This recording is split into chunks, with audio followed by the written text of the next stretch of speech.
1982లో super star Krishna అలాగే నటసామ్రాట్ అక్కినేని నాగేశ్వరరావు నటించినటువంటి గురు శిష్యుడు సినిమా రిలీజ్ అయింది. ఇందులో అక్కినేని నాగేశ్వరరావు పాడినటువంటి ఒక పాట ఉంది. వద్దు వద్దు వద్దు తలతిక్క వద్దు, ఏమిటి నీకు ఏముంది నీకు, ఎందులో గొప్పదానివి నువ్వు ఎంతకన్నా అందగత్తివి అని చెప్పి ఈ పాట ఉంది.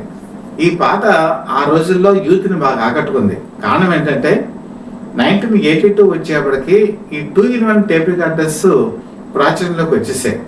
జనరల్గా మీకు సినిమా థియేటర్స్కి వెళ్ళినా, పార్కులకు వెళ్ళినా, లేకపోతే ఏదైనా ట్రావెలింగ్కి వెళ్ళినా ఈ సినిమాకి సంబంధించిన పాటలు ఇందులో పెట్టుకొని క్యాసెట్లు వాళ్ళు బయటకు వెళ్తుండేవాళ్ళు.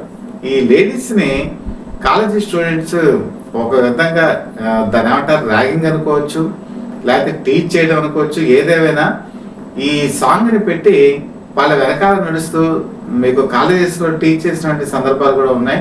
దీని మీద అప్పట్లో ఆర్టికల్స్ కూడా కొన్ని పేపర్స్లో వచ్చాయి, ఇలా ఏడిపిస్తున్నారని చెప్పి. తర్వాత కొంతమంది ప్రిన్సిపాల్స్ అయితే కొంతమందిని సస్పెండ్ కూడా చేశారు అనుకోండి, అది వేరే విషయం. ఆ విధంగా ఆ పాట ఆ రోజుల్లో ఒక సెన్సేషన్.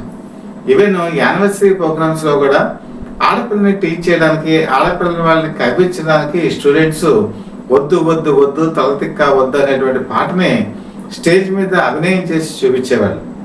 ఆ విధంగా ఆ పాట ఆ రోజుల్లో ఒక హైలైట్గా మనం చెప్పుకోవచ్చు. బహుశా ఈ తరం వాళ్ళకి ఇది తెలియదు కాబట్టి నేను ఇంత స్ట్రెస్గా నొక్కి ఒక్క నుంచి చెప్పడం జరుగుతుంది.